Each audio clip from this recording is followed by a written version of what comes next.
The New York afternoon sun, a rare treat in late October, streamed through my Brooklyn apartment window, casting long shadows and warming the worn wooden floors. A lazy peace had settled over me, a quiet hum against the city's usual roar, until the knock came. Sharp, insistent, shattering the calm. I wasn't expecting anyone. Hesitantly, I went to the door, peering through the peephole. Nothing. Maybe it was the wind. Then another knock, louder this time. I undid the chain, my gut twisting with a sudden unease. When I opened the door, she was there. Sarah.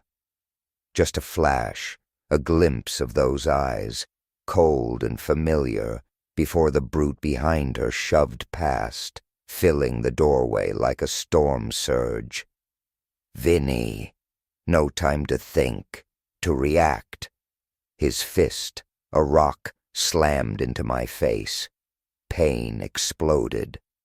I heard the sickening crack of bone, felt the wet rush of blood gushing from my nose, blurring my vision. My world tilted. Before I could even gasp, another blow landed, this time in my ribs. The air whooshed out of me, a strangled sound lost in the sudden roar in my ears. I stumbled back, gasping, desperate for breath. But he was on me, relentless. Another fist, another crunch, this time lower, ribs splintering under the force of his attack. Agony ripped through me, a white-hot fire. Then, a searing pain, deep in my abdomen, like a knife twisting. My spleen ruptured. I knew it instantly. Blood was pouring out of me, soaking my shirt, and my legs went weak, buckling under the onslaught.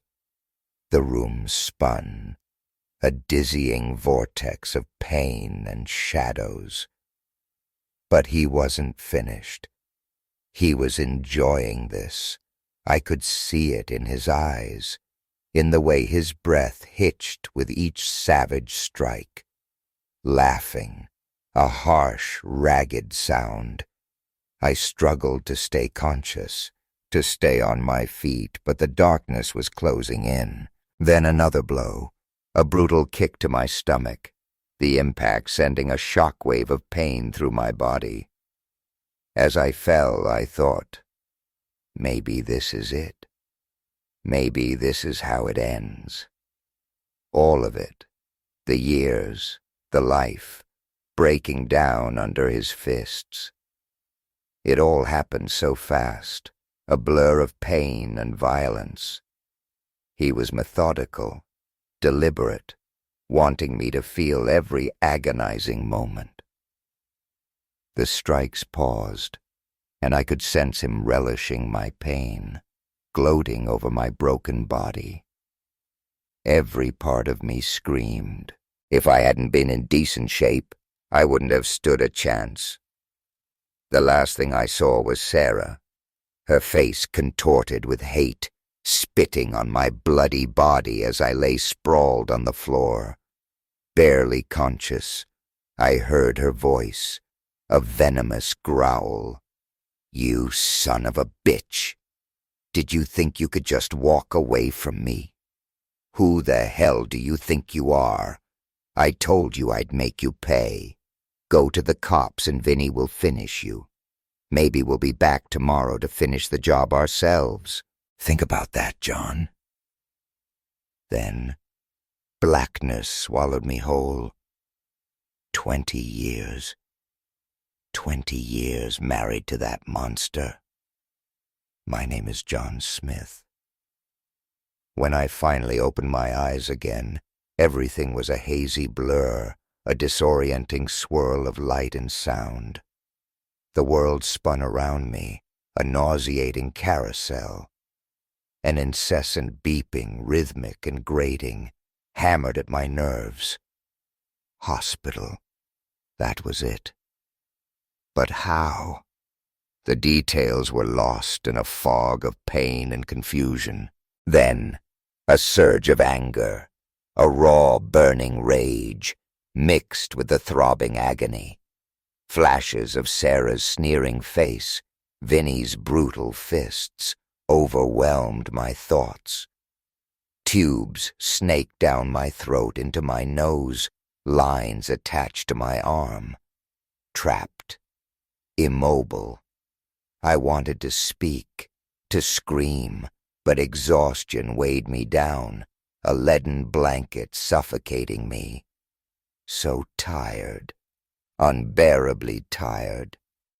Then blessed oblivion, and everything went black again. 2 days later, a voice, familiar and urgent, cut through the fog. "He's awake. Dad's awake." "My son, Michael." "Call the doctor. Dad, can you hear me? You're going to make it. I knew you were too tough to die." Michael. My Michael. He knew. I'd told him something had happened, a vague accident, before they wheeled me into surgery. He was a good kid, Michael. Smart, driven, studying engineering at NYU. He loved me. He couldn't understand why I'd left his mother, why I couldn't stay. He never saw the real Sarah, the vengeful, twisted woman she truly was. I'd never tried to explain it to him, not really. Maybe I didn't have to. Despite everything, she'd been a good mother, in her own way. And that's all Michael needed to see. He was the one thing in the world she genuinely cared about. I tried to respond, to say his name, but my throat was raw, sandpaper dry, aching with every breath. All I could manage was a weak grunt. Michael leaned closer, his face etched with concern. He carefully brought a cup to my lips, a small sip of water, easing the dryness just enough for me to speak. "Michael," I whispered, my voice a raspy croak. I motioned for him to come closer, straining to make the words come out. "Your mother did this to me. Your mother." My voice faltered, the effort too much. I couldn't say more. Tears welled in my eyes, blurring Michael's worried face. "Dad, you and Mom have been divorced for over a year. You've got to be wrong about this. Sure, Mom can be difficult sometimes, but this? I can't believe she'd go this far. She doesn't hate you that much for leaving her. She says she's moved on. Mom told me she has a new guy now, Vinny. I met him once. Didn't like the look of him anyway." He paused, his brow furrowed. "Get some rest, Dad. We'll talk later. I'll be back tomorrow. Just relax. You've been through a lot. The police said they'll come back for your statement once you're feeling better." Michael thought I was delirious, lost in some post-traumatic confusion. But I remembered everything, every blow, every word, every hateful glance. I wasn't wrong. I knew exactly what had happened. And I knew about death. Not long after I reached the hospital, I died. If Michael hadn't stopped by my apartment when he did, I wouldn't have made it. Lucky for me, they'd left my door open, a careless oversight in their rage.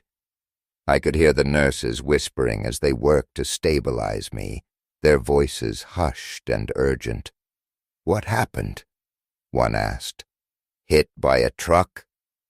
"No," the surgeon replied, his voice grim. Beaten into this condition. We got him here just in time to try and stop the bleeding." Then the beeping on the machine flatlined, a steady, ominous tone filling the room. I watched from above, a strange, detached perspective, gazing down at my lifeless body on the table, feeling the desperation in the air, the frantic activity around me. "Hold that clamp, nurse. That's it. We've got it." The bleeding stopped. "Clear," I heard the doctor say, a surge of excitement in his voice. "Again. Clear. That's it. He's back." They worked on me, fighting for me, until my heart started beating again, a weak, fluttering pulse in the silence. When I finally opened my eyes again, I was back in my bed, back in my body, but I felt like absolute hell. A week after the surgery, weak but conscious, I knew I had to tell Michael the truth.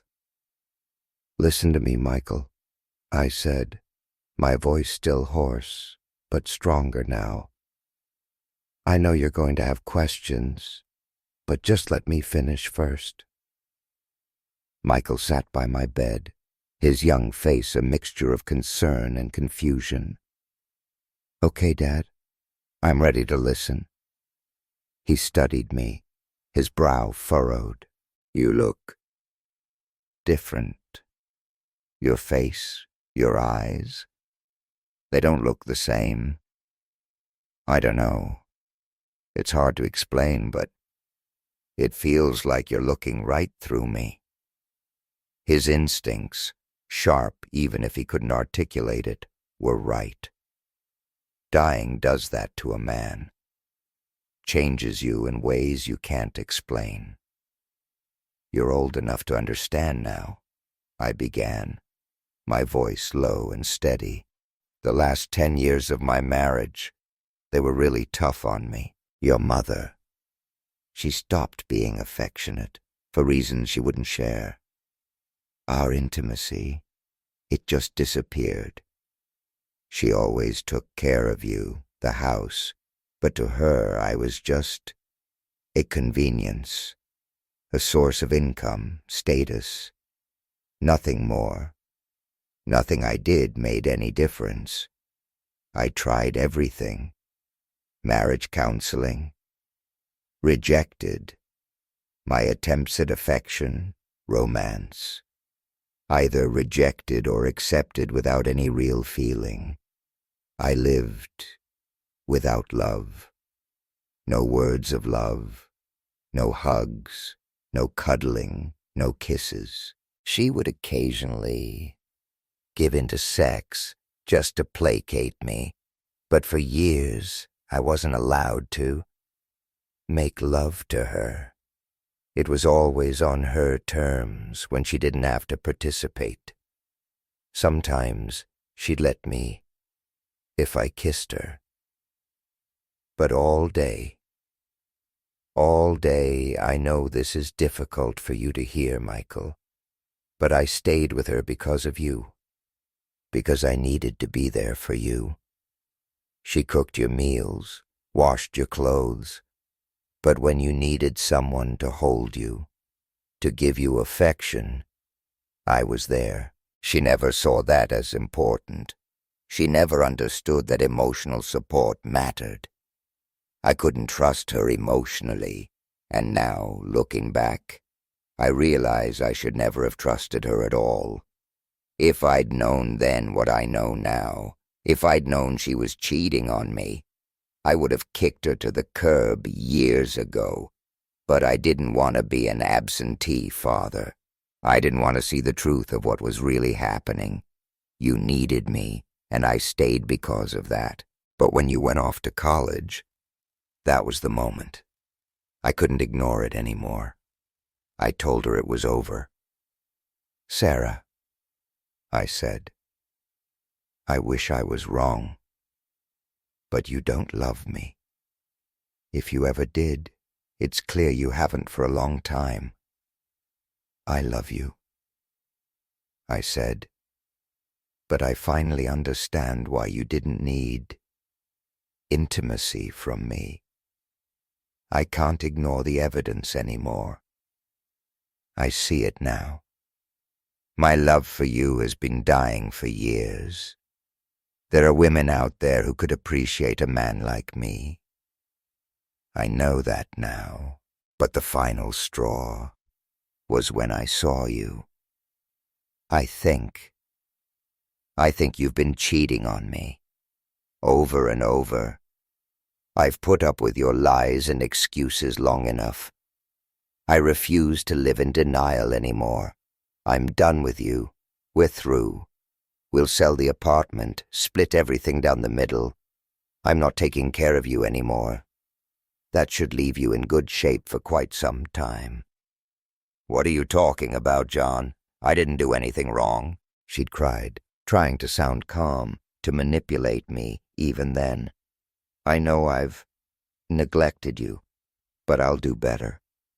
Think about Michael. What will a divorce do to him? Come over here. Let me make it up to you. It was only once, she'd whispered, with one guy. It was discreet. It didn't mean anything, honey. She tried to look seductive, innocent, all at once. But it was pathetic, a transparent performance. It won't work this time, Sarah.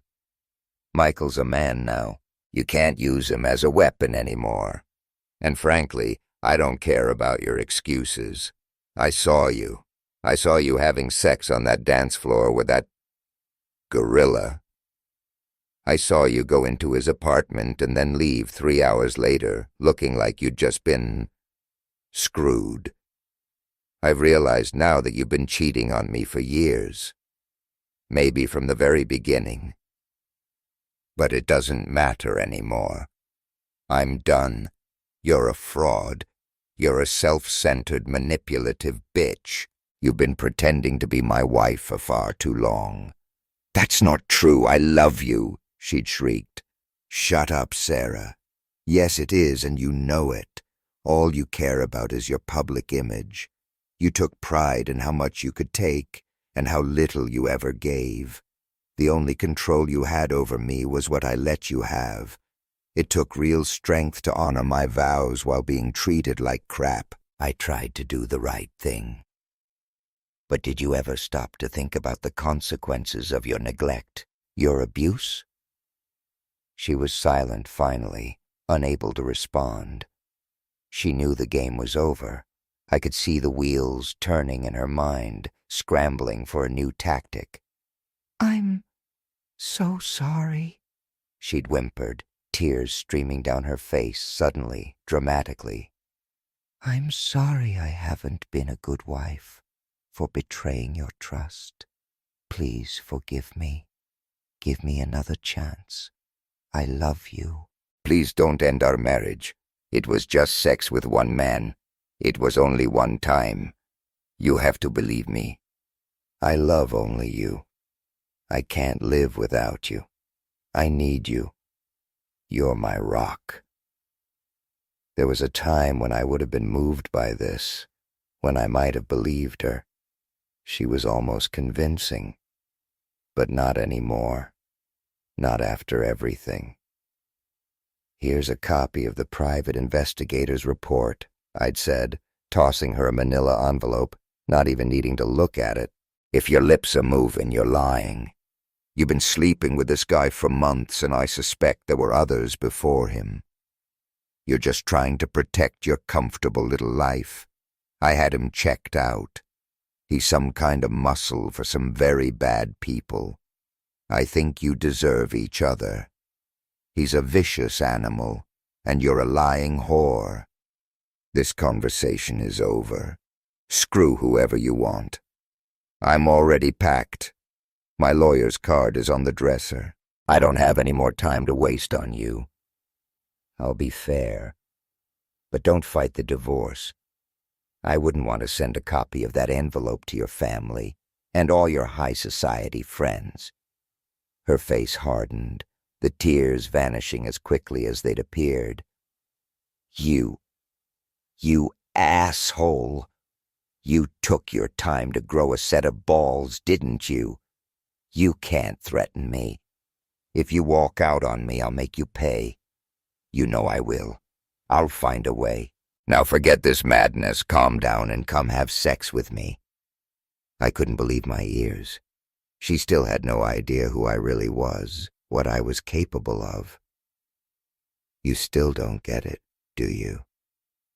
Have sex with you. It's over. I never want to touch you again, and I hope I never lay eyes on you again. You are out of your mind and out of my life. I'd walked out, leaving her forever. Over a year later, when I opened my apartment door, Vinny rushed in and attacked me. He worked me over good. He took his time, savoring every strike, maximizing the pain. Your mother watched the whole time.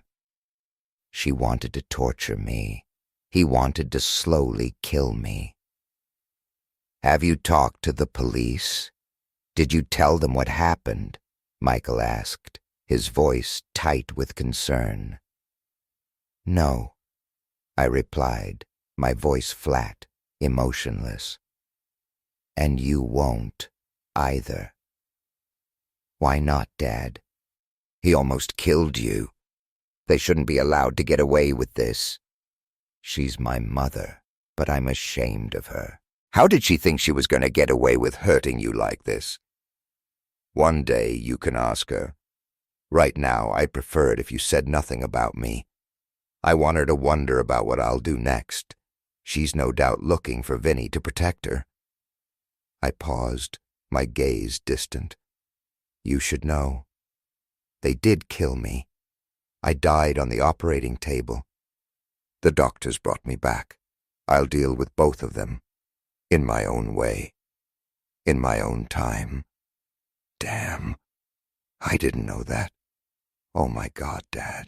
I don't know what I would do without you. I don't know what to say. He was shaken, speechless. You're not going to hurt her, are you, Dad? He asked finally, his voice barely a whisper. He couldn't stop caring about his mother, even after everything. I understood. No physical harm will come to your mother by my hand. I promise you that. But I won't rest until justice is done. They took something from me, Michael, and I want it back. What's that, Dad? My pride, son. My pride, I cried, the word catching in my throat. I won't sleep until I make this right. The vacant look in my eyes scared him. I guess you have to do what you have to do, Michael said, his voice full of concern.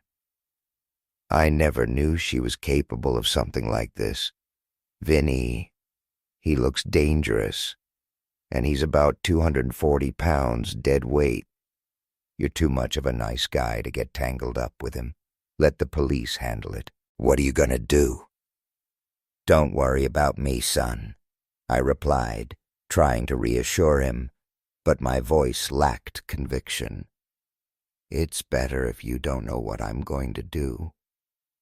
The nice guy you're describing, he died on that operating table. Vinny and your mother. They should be the ones who are afraid now. Once I was strong enough to leave the apartment, I began gathering the tools I'd need to deal with Sarah and Vinny. Among the items were a collapsible baton and a stun gun. The clerk at the store, a grizzled guy with knowing eyes, explained how it worked. Generally, a quarter-second shock will startle the attacker, causing short-term pain and muscle contractions. 1 or 2 seconds will cause intense pain and contractions and might drop him. Over 3 seconds, the attacker will be in serious trouble. He'll collapse and remain unconscious for several minutes. I decided to handle Vinny first. I staked out his condo in Queens, waited for him to leave, As he turned toward his car, I moved quickly, silently, and gave him a 4-second jolt from the stun gun. He crumpled to the ground, a surprised grunt escaping his lips. When he came to, he was cuffed and bound in the back of my car. I pressed a chloroform-soaked handkerchief over his face, and he drifted off again. By the time he woke up, he was standing on the trunk of his car, his hands tied above him, secured to a tree branch. We were deep in the desolate marshlands outside the city, the air thick with the smell of damp earth and decaying vegetation. Where am I? Why am I here? Who are you? He strained, his voice thick with fear, trying to make out my figure in the dim light. As I stepped closer, my face becoming clear, recognition dawned in his eyes. "Do you recognize me now, Vinny?" I said, my voice low and menacing. "I've been planning this moment for a long time." "Let me go, man. Let me go now, and I'll let you live. Consider this a warning." "You're warning me, Vinny. I'm shaking in fear. How many people have you hurt this week, this month, this year? You're a terrible person, Vinny, and you nearly killed me. If your ex-wife hadn't stopped me, I would have finished the job." "You came closer than you thought, Vinny, but I'm back, and I'm here to settle the score. Was she worth your life, Vinny? Was she? Because that's the price you'll pay for her." I clicked to open the baton, the sound sharp and metallic in the still air.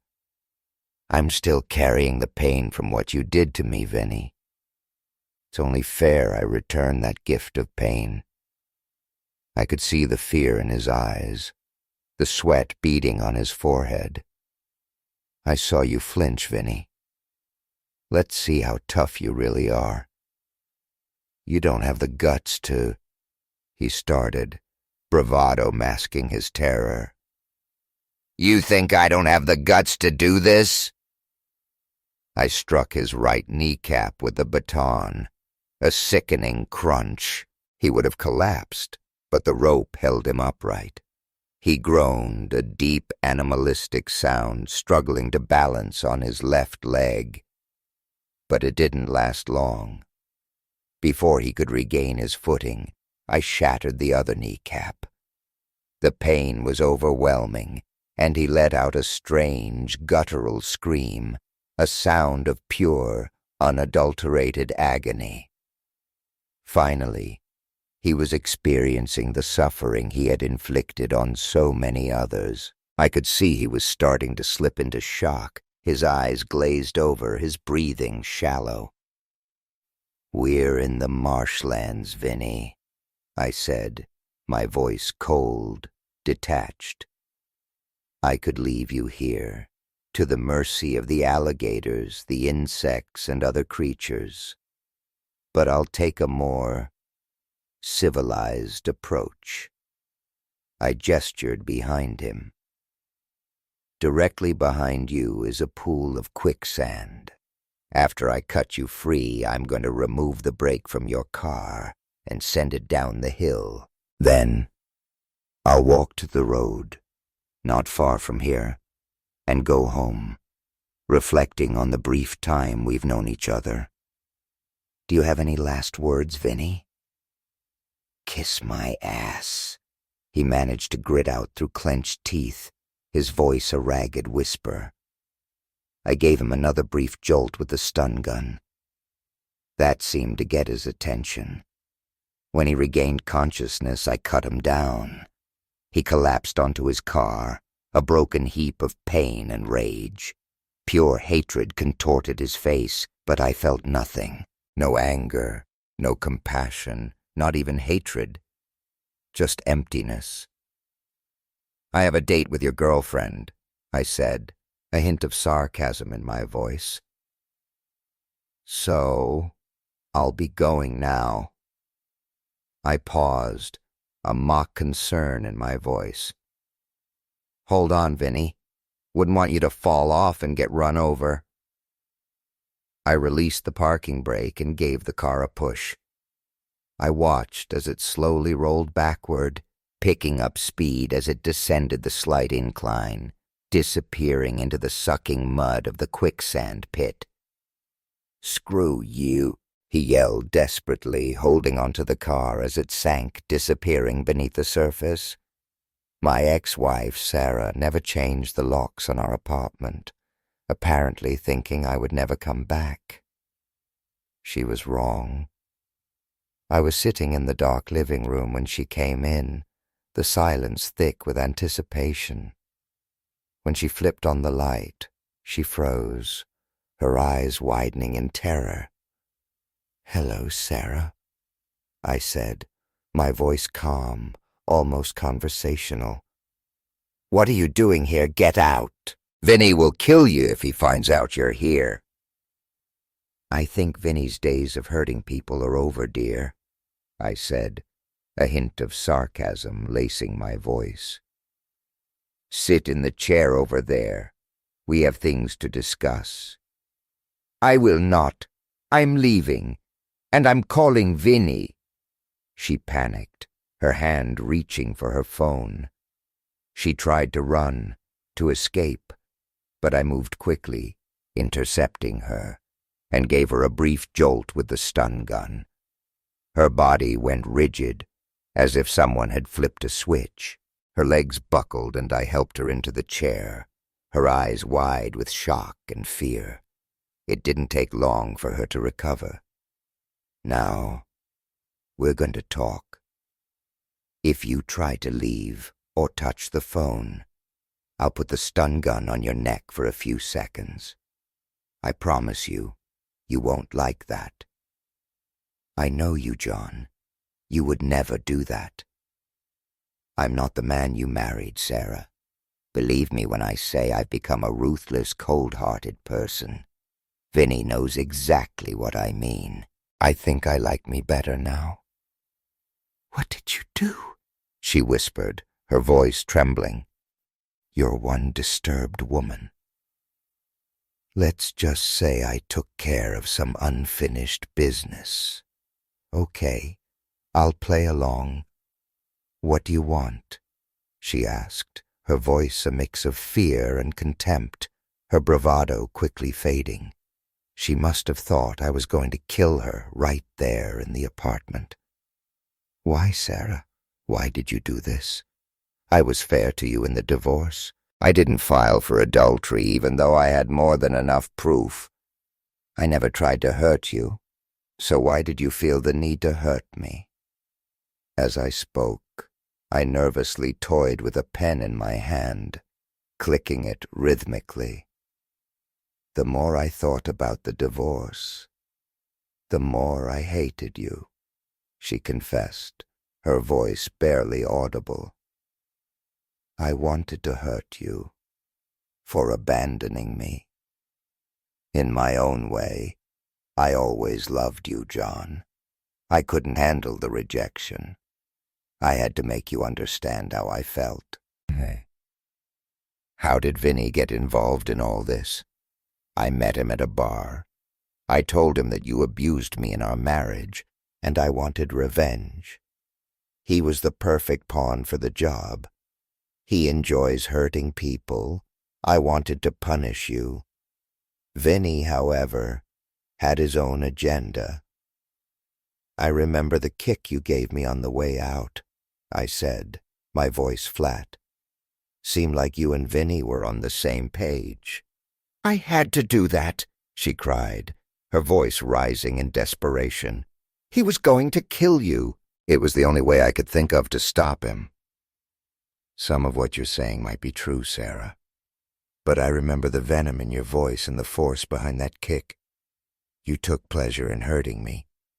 The only reason you're still alive is because I promised Michael I wouldn't kill you."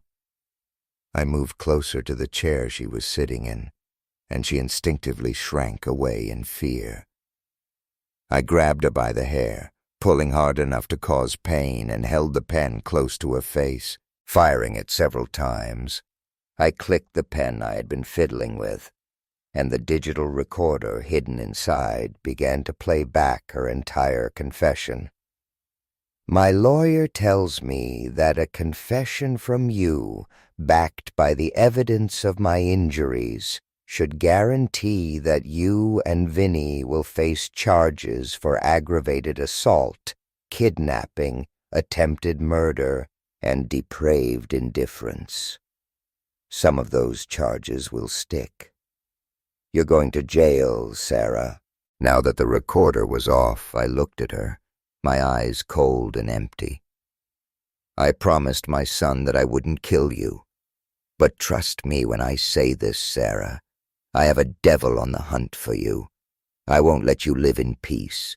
Every day you'll beg for death, but I'll make sure you stay alive. This time, to run.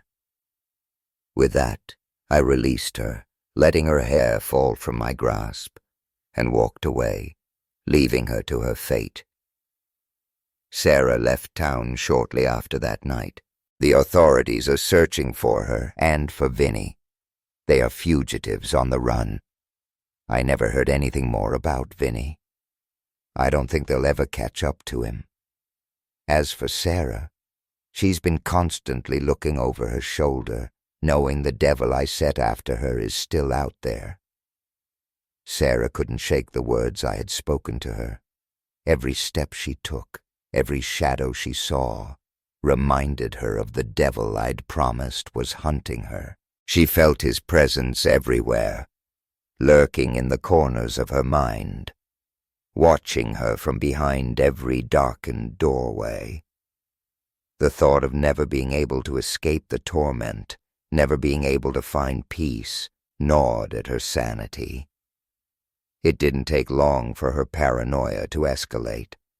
She couldn't sleep, couldn't eat, couldn't stop looking over her shoulder. She started to see figures in the crowds, shadows that seemed to move with her, always just out of sight, but never truly gone. Her eyes darted nervously as she walked down the street, hearing footsteps behind her, voices whispering her name in the wind. Her heart raced. Her breaths came in sharp gasps. The walls of her mind began to close in. One evening, while she was running through the streets, desperately trying to outrun the fear that had consumed her, she began screaming. Her voice cracked as she shouted about a man following her, a devil haunting her every move. People on the street paused, confused and alarmed by her frantic behavior. Her words were incoherent, a disjointed mix of terror and madness. "He's here! He's coming for me! The devil's after me!" she shrieked, her eyes wide with panic. Her screams drew the attention of nearby pedestrians, some of whom called the authorities. Within moments, the sirens grew louder, and soon police officers surrounded her, trying to calm her down. But Sarah couldn't be reasoned with. Her mind was no longer her own, consumed by the paranoia and fear I had planted in her. The officers tried to restrain her, but she fought them, thrashing violently in her frenzy. She was screaming about the devil, about a man who would never stop hunting her. Her words, though full of anguish, only made them believe she was in a state of mental distress. They quickly determined that she needed professional help. Sarah was arrested and taken to a mental institution, her world reduced to white walls and sterile silence. The constant whisper of the devil in her mind became her only companion. The staff at the asylum tried to treat her, but it seemed no amount of medication or therapy could quiet the terror she lived with. She was trapped in her own mind, the devil's haunting presence always just out of reach, but never far enough to allow her peace. Her life, once full of plans and choices, had been shattered by the consequences of her actions. The fear that I had instilled in her had taken over, leaving her a broken shell, unable to escape the torment that now defined her existence.